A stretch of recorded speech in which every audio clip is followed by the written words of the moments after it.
नमस्कार दोस्तों, जरा आप सोचिए एक ट्रैक पे गए हैं 1600 फीट की ऊंचाई पर और आपके सामने एक झील आता है छोटी सी, जो पूरी बर्फ से ढकी हुई है। और जब बर्फ पिघलता है तो आपको देखने को मिलता है क्या, हड्डियां, स्केलेटन और मानव के खोपड़ियां। अब आप जरा सोचिए क्या गुजरती होगी उस बंदे पर जो ये मंजर देख चुका होगा। ये है रूपकुंड लेक, जिसे दुनिया स्केलेटन लेक के नाम से भी जानती है। एक छोटी सी झील, सिर्फ 40 मीटर की, पर दुनिया भर में मशहूर एक अजीब और डरावनी वजह से। आपको क्या लगता है ये स्केलेटन किसके हो सकते हैं? युद्ध के, या किसी बड़े एक्सीडेंट के, या फिर कोई नेचुरल डिजास्टर के? चलिए मैं आपको अब सच बताता हूँ। 2019 में एक साइंटिस्ट रिसर्च हुआ जिन्होंने डीएनए टेस्ट किया और जो निकला उसने सबका होश उड़ा दिया। 38 स्केलेटन का डीएनए टेस्ट हुआ और सोचो, सब एक समय के नहीं थे। कुछ साउथ एशियन के थे जो लगभग 800 साल पहले मरे थे। फिर एक ग्रुप था यूरोप के, ग्रीस के आसपास के लोगों के, जैसे ये 1800 के आसपास यहाँ आए और मर गए। और एक स्केलेटन मिला साउथ ईस्ट एशिया का।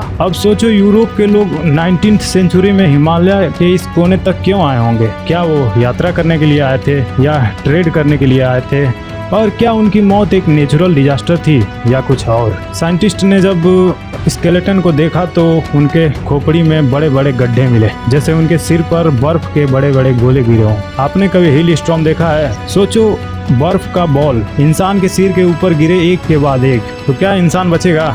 बिल्कुल नहीं। हो सकता है वही आंधी तूफान लोगों की अंतिम कहानी बन गई। लेकिन रूपकुंड लेक एक राज नहीं, एक पवित्र जगह भी है। हर 12 साल में होती है नंदा देवी राज रथ यात्रा। 280 किलोमीटर सफर करते हैं लोग, कठिन रास्ते मिलते हैं और हजारों लोग मां नंदा देवी के लिए यहाँ तक चल के आते हैं। यहाँ के लोकल भूतिया लोग, जो अभी मैं आगे बताऊंगा ये भूतिया लोग कौन है, तो ये बताते हैं कि झील एक देवता का गुस्सा है, मतलब देवता का गुस्सा है, और जो भी घमंड के साथ आते हैं वो बच नहीं पाते हैं। अब आप ही बताओ कि क्या ये किस्से कहानियां हैं या सच में इसमें कुछ सच्चाई छुपी है? और एक और बड़ी प्रॉब्लम आ रही है कि क्लाइमेट चेंज हो रहा है। रूपकुंड लेक हर साल थोड़ी थोड़ी छोटी हो रही है। सोचो अगर ये लेक खत्म हो गई तो साथ में मिट जाएगी वो सब राज जो सदियों से बर्फ के नीचे संभाले बैठे हैं। तो दोस्तों, रूपकुंड लेक एक झील नहीं, ये एक पहेली है जिसे हम लोग अभी सुलटाएंगे आगे चल के। ये एक ऐसी पहेली है जिसमें हिस्ट्री भी है, साइंस भी है और एक भक्ति भी है। आपको क्या लगता है, ये स्केलेटन सिर्फ एक एक्सीडेंट का रिजल्ट था या उसके पीछे कोई और बड़ी कहानी छुपी हुई है? और सबसे बड़ा सवाल, यूरोप के लोग इतनी दूर हिमालय तक क्यों आए होंगे?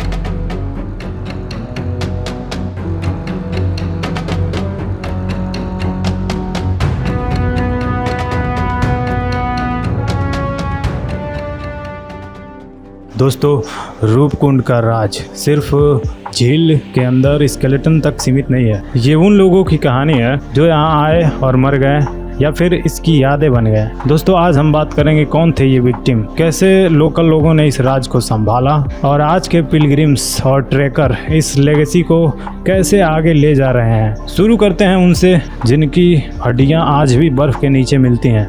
2019 के डीएनए टेस्ट में साइंटिस्ट ने 38 स्केलेटन का एनालाइज किया था और उन्होंने उन्हें 3 अलग ग्रुप्स में बांटा। सबसे बड़ा ग्रुप था साउथ एशियन लोगों का, 23 स्केलेटन्स। ये लोग 800 सीई के आसपास के मरे थे और ये एक ही बार नहीं हुआ था, बल्कि अलग अलग समय पे अलग अलग लोग यहाँ आके मरे थे। कुछ लोग 700 सीई के आसपास और कुछ लोग 900 सीई के आसपास। अब आप सोचो, अलग अलग जमाने के लोग क्यों यहाँ पे आके मरे थे? शायद ये लोग यात्रा पे आए थे या फिर ट्रेड करने जा रहे थे। उनका खाना भी अलग था, किसी ने चावल खाया, किसी ने बाजरा, किसी ने गेहूं। मतलब ये लोग अलग अलग जगह और बैकग्राउंड से आए थे। दूसरा ग्रुप था 14 स्केलेटन्स का, लेकिन ये लोग साउथ एशियन के नहीं थे। इनका डीएनए मैच करता है ग्रीस और यूरोप के लोगों से। अब आप सोचो, 1800 के आसपास यूरोप के लोग इतनी दूर हिमालय के इस कोने में क्या करने आ रहे थे? क्या वो ट्रेड करने आए थे या फिर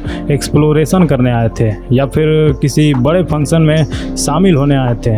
इसका अभी तक एग्जैक्ट कुछ पता नहीं चला है दोस्तों। तीसरा स्केलेटन था साउथ ईस्ट एशिया के, मतलब रूपकुंड में अलग अलग जगहों के लोग आए और अलग अलग जगहों के लोग यात्रा करने या फिर ट्रेड करने, जो भी करने हैं, वो आए थे और यहीं के हो गए। लेकिन अब सवाल ये है कि ये लोग मरे कैसे? किसी ने अटैक किया या फिर कोई बमबारी हुआ? लेकिन नहीं, फोरेंसिक टेस्ट कुछ और कहता है। उनके खोपड़ी पर बड़े बड़े गड्ढे मिले, जैसे उनके सर पर क्रिकेट बॉल की साइज की बर्फ गिरी हो। सोचो आप एक बर्फीली आंधी में फंस गए हो और बर्फ के पठार सीधे आपके कंधे पर गिर रहे हैं। क्या बचना मुमकिन है? नहीं। और वही इनकी मौत का असली कारण बना। पर रूपकुंड का राज सिर्फ स्केलेटन नहीं है यार। इस झील को पहली बार समझने वाले यहाँ के लोकल लोग थे, जो कि भूतिया कम्युनिटी, अभी जो मैंने टर्म पीछे बताया था, इसको याद रखिएगा।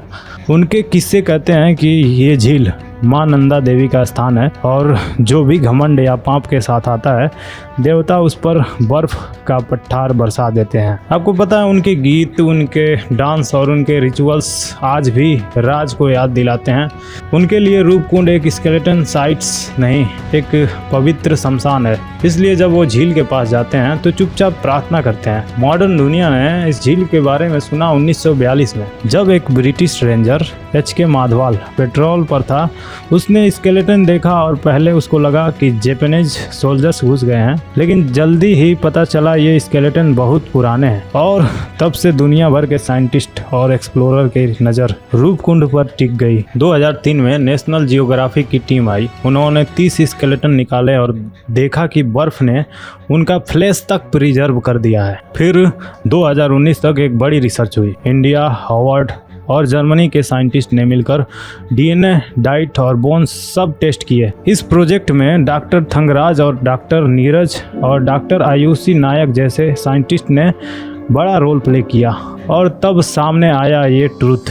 रूपकुंड सिर्फ एक जगह नहीं, एक लिविंग म्यूजियम है जो इंसान की माइग्रेशन, ट्रेजेडी और कल्चर सब दिखाता है। दोस्तों, रूपकुंड आज भी जिंदा है क्योंकि हर 12 साल में होता है नंदा देवी राज जत यात्रा। 280 किलोमीटर की कठिन यात्रा। लोग नंगे पांव बर्फ और पठारों के रास्ते तय करते हैं। और ट्रैकर्स, 2010 में रूपकुंड पे ट्रैक का एक धमाका लग गया था भाई। हर साल हजारों लोग यहाँ जाने लगे, लेकिन ओवर टूरिज्म ने नेचर को नुकसान पहुंचाया और फिर रेस्ट्रिक्शन लग गया। रूपकुंड की कहानी हमें 2 चीज़ सिखाती है। एक, इंसान चाहे कितना भी ट्रेवल करे, नेचर के सामने उसकी औकात नहीं है भाई। और दूसरा, इंसान की कहानी सिर्फ जिंदा लोगों में नहीं, लेकिन उनकी मरती हुई हड्डियों में भी कहानी छुपी होती है।